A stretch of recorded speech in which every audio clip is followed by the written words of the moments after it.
Welcome guys, आप लोगों का एक बार फिर से हमारे इस ऑनलाइन अमीन कोर्स बाय एमडी राशिद आलम यूट्यूब चैनल पर बहुत बहुत स्वागत है।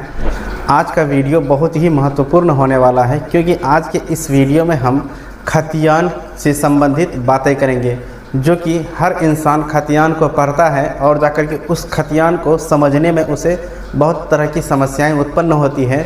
तो उन समस्याओं के बारे में हम आज विस्तार से जानेंगे।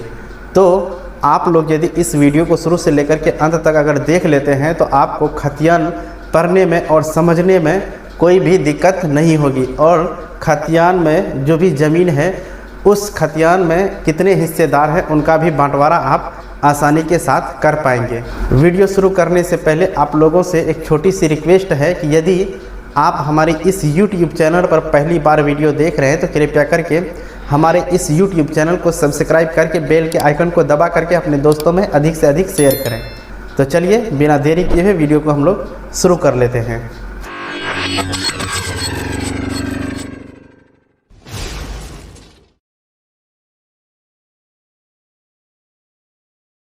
जैसा कि यहाँ पे लिखा हुआ है इजमाल खतियान। इजमाल खतियान यानी कि खतियान का हम लोग यह एक प्रकार देखते हैं जिसको कि हम लोग इजमाल खतियान कहते हैं। इजमाल खतियान का वास्तव में अर्थ क्या होता है तो हम आपको बताते हैं कि इजमाल खतियान का वास्तव में मतलब होता है मिला जुला खतियान। यहाँ पे लिखिए, इजमाल खतियान का मतलब होता है मिला जुला हुआ खतियान। मिला जुला हुआ खतियान।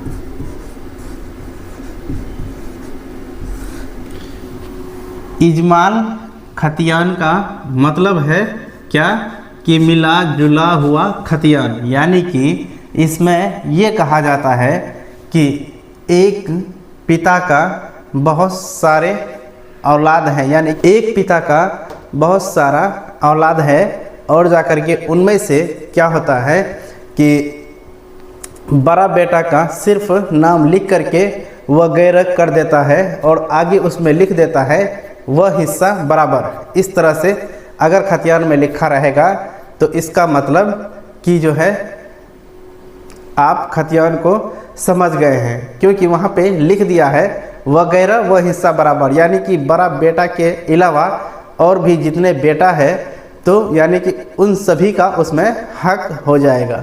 लेकिन कभी कभी ऐसा हुआ है कि बड़ा बेटा का नाम लिख करके वगैरह वह हिस्सा बराबर नहीं लिखा गया था।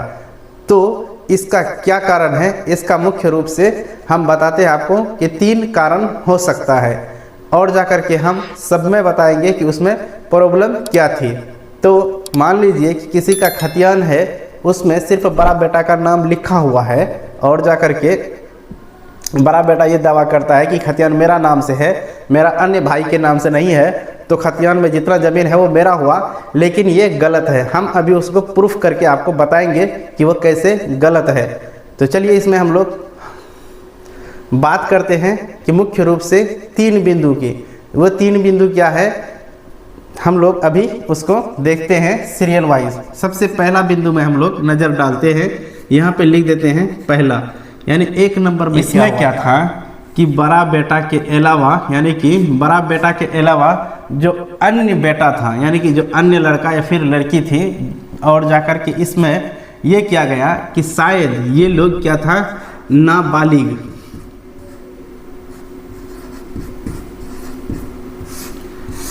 देखिए खतियान जब बना था तो बड़ा बेटा का अगर नाम दिया हुआ था और जाकर के उसमें वगैरह वह हिस्सा बराबर नहीं लिखा गया, और भी उसका बाद में औलाद हुआ या फिर जो छोटा छोटा औलाद था उसका नाम उसमें दर्ज नहीं किया गया, तो इसमें क्या कहा कि वह नाबालिग था, जिसकी वजह से उसका नाम उस खतियान में दर्ज नहीं हुआ है।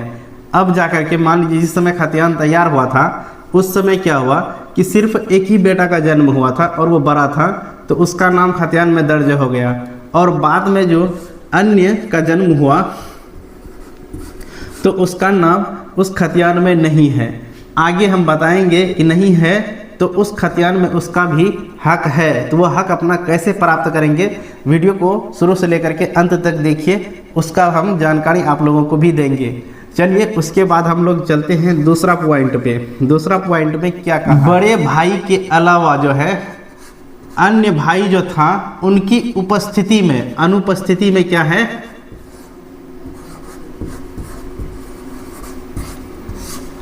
बड़े भाई के अलावा जो अन्य भाई थे उनकी अनुपस्थिति के कारण जो है खतियान में जो है उसका नाम दर्ज नहीं हो पाया था। तो इस कारण से खतियान में उसका नाम दर्ज नहीं हुआ। और जाकर के इसमें क्या कहा कि बड़े भाई जो है यानी कि बड़े बेटा जो था वो घर में था, और जाकर के ये सब अन्य जो लड़का था वो घर में नहीं था या फिर बाहर कहीं गया हुआ था। तो इसी बीच जो है खतियान यानी कि सर्वे हुआ और खतियान उस समय तैयार किया गया। तो ऐसी परिस्थिति में ये सब भाई नहीं था, तो इसका मतलब वो अनुपस्थित थे, और जाकर के इसी कारण से इन सब का नाम नहीं डाल करके सिर्फ बड़े भाई का यानी कि बड़े बेटा का नाम डाल दिया था। अब फिर हम लोग चलते हैं तीसरा नंबर पे। तीसरा नंबर पे देखते हैं कि इसमें क्या कहा है। तो इसमें क्या कहा है कि बड़ा बेटा जो है कभी कभी चालाकी कर लेता है, या फिर इसमें कहता है क्या कि बेईमानी कर लेता है, यानी कि बेईमानी उसके अंदर जब आ जाती है तो ऐसी परिस्थिति में क्या करता है, जो ज़्यादा चालाक होता है बड़ा बेटा, तो जो है खतियान जिस समय तैयार किया गया था उसी समय जो है अन्य भाई को जो है वो साइड करके अपना नाम खतियान में दर्ज करवा लिया था। यानी कि इस तरह का जो खतियान जो बना है तो इसमें बाहिस्सा बराबर या फिर सब भाई का नाम लिख दिया था, और इसी खतियान में से किसी का नाम नहीं दिया था। अब देखिए मान लीजिए ये सब, ये तो खैर एक ही पिता का औलाद है, और जाकर के इसमें क्या हुआ कि अब मान लीजिए कि किसी के पास जो इस तरह का खतियान है उसका और भी अन्य भाई है, तो ऐसी परिस्थिति में उन लोगों को हम लोग समाज में क्या कहते हैं कि उसका ज़मीन नहीं होगा, क्योंकि उसका खतियान में नाम नहीं है। तो ये बिल्कुल गलत है। अब चलिए, जिन भाई का नाम खतियान में दर्ज नहीं है और वास्तव में वह उसी बाप का औलाद है, तो ऐसी परिस्थिति में उसको जो है एक वंशावली की ज़रूरत होगी। क्या होगी?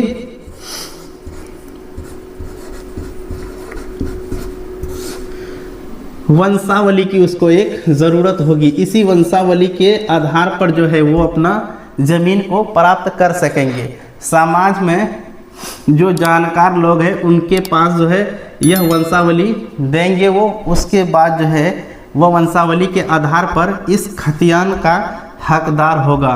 यदि समाज में इस तरह की सुनवाई अगर नहीं होती है तो आप जो है इस खतियान का एक फ़ोटोकॉपी यानी कि इसकी एक प्रतिलिपि लेकर के और इस वंशावली को बढ़िया से तैयार करा करके आप जो है कोर्ट में मुकदमा कर सकते हैं।